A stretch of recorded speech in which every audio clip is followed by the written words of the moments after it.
So by the time you get to the 1980s, the 40s well established, West Coast well established, the 5'9" Brims well established, but now you have like a bunch of other hoods coming in, and I guess Lincoln Park is well known, Skyline becomes well known, Emerald Hills is well known. Yeah, yeah.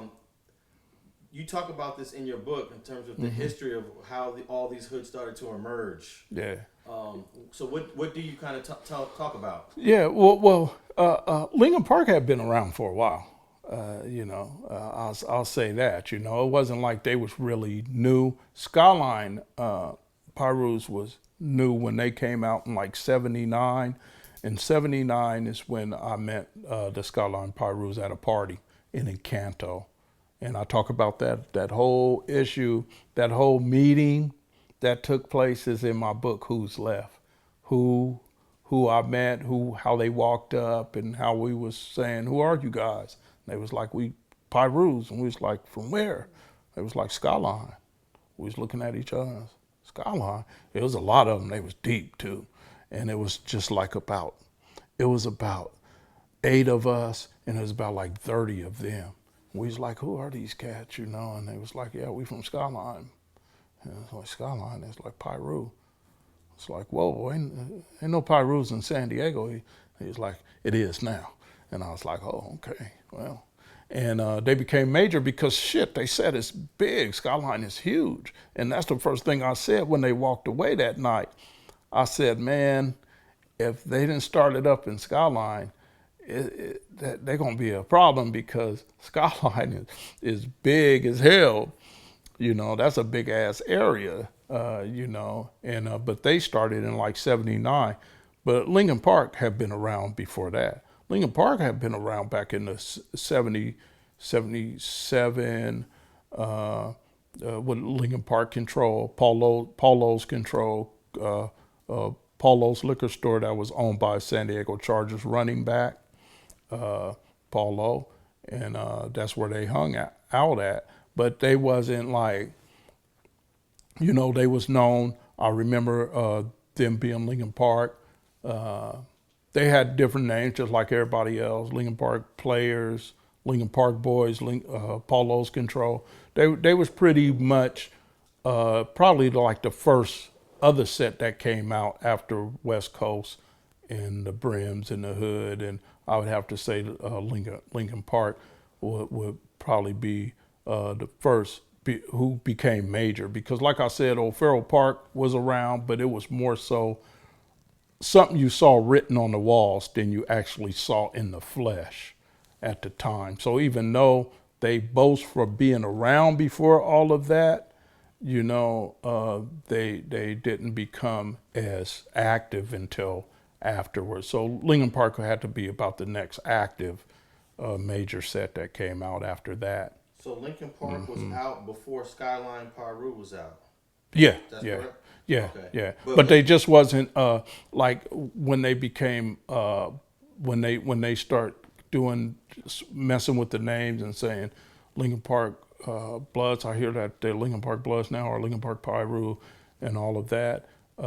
Yeah, they was before Skyline as a set. They was before Skyline. Lincoln Park was out before Skyline Piru was out. They went through a few different names at that time, though, right? Yeah, I just remember hearing different names as I was young, and I remember different names. But some of those names are kind of like factions, just like West Coast Wrecking Crew, West Coast Mafia Crips, West Coast LTD. Well, then you got Lincoln Park Players, Lincoln Park Boys, Paulo's Control. It's the same thing. It's still the same set. It's not nobody changing sets. It's just still the same set. It's no need for people to panic about, oh, you're saying that we doing or claiming different. Ain't nobody saying none of that. It's just shit neighborhood that we had different factions too, like everybody else, man. It's just a history, bro. Now, do you know when Lincoln Park actually put Piru on it? Because they started off as Pirus first. Then they became Lincoln Park Bloods. That's what I hear. And it took me a long time to find that out because I had been away and my interest wasn't in the gangs as much.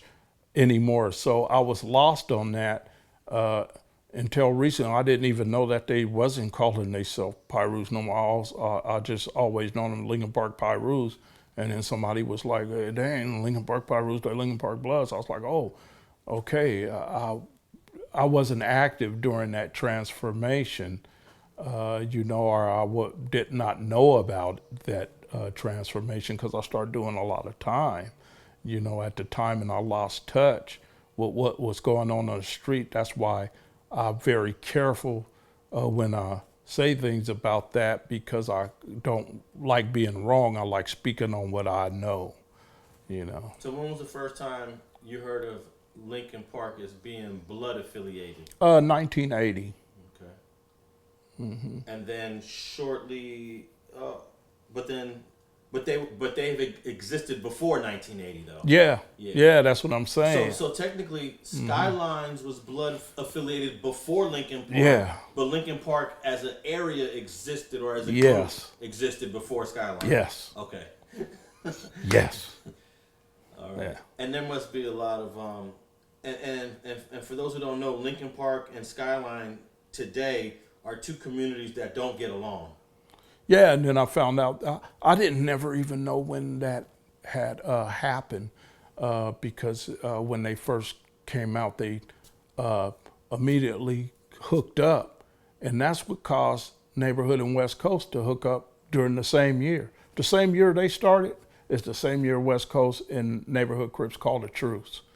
And that's the truce that Ty Sticks spoke about in our interview from a couple years ago. Yeah. That I think the way he tells it, y'all went up there and said, hey, let's squash the beef or something like that. Yeah, they did. And I'm not, I can't speak on that because I wasn't around at that time. I just heard I was locked up, and when I got out, some of the homeboys told me, they said, we don't feud with the Coast no more. I was like, really? And they was like, yeah.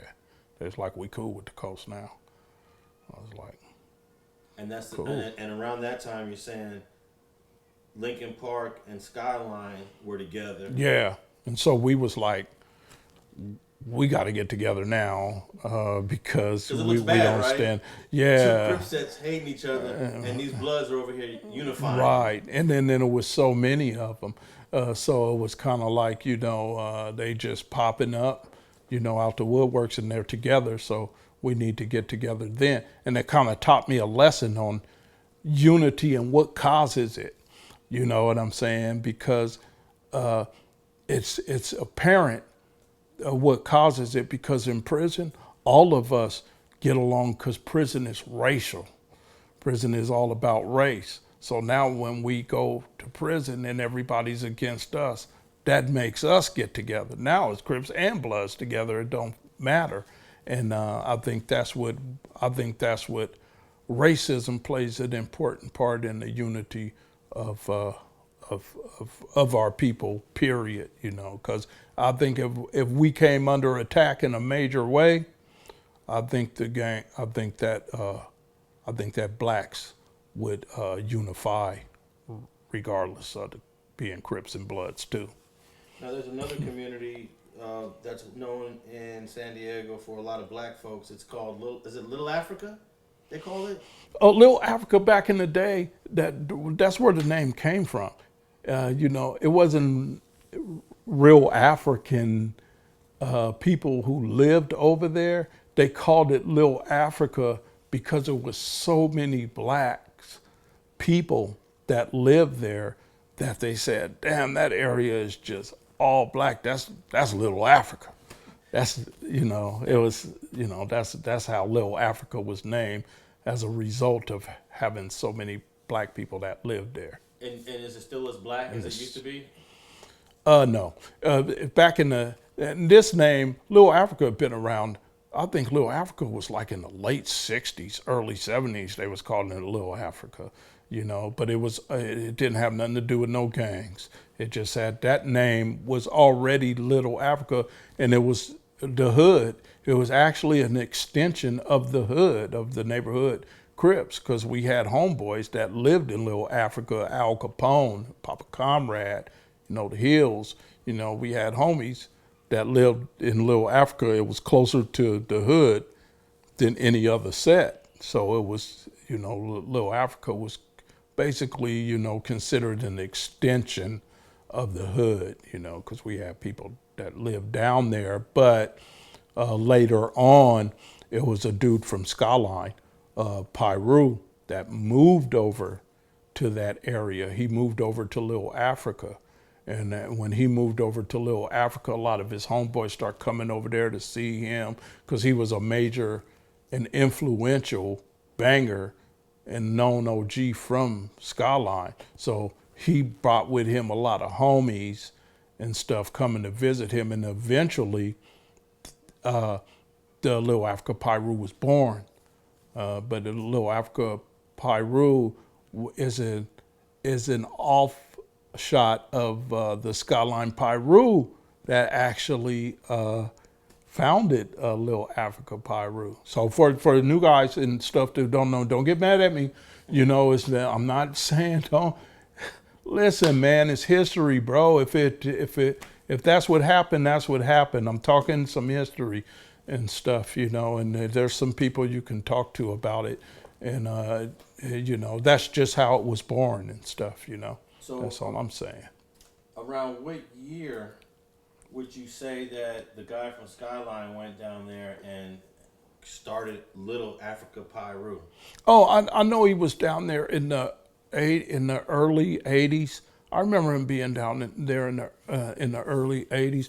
Big D, I'm gonna say his name because we already talked about it, and me and Big D is super cool, and we already talked about him, and then how Little Africa was founded, and we both agree and know that he was one of the founders, the one who founded it, and he was the guy that I was talking about. So now you mentioned how it was an extension of the 40s hood for a long time. A lot of homies lived there. Yeah, a few homies. How did the 40s not be able to take that area and solidify that as a part of the 40s turf, where a guy from Skyline went over there and turned it all into Piru? How did that happen? Right, because, well, one, you get people who move a lot, and all it takes is a couple of people to move, and that's it. You get a couple of people, it's just like, the hood.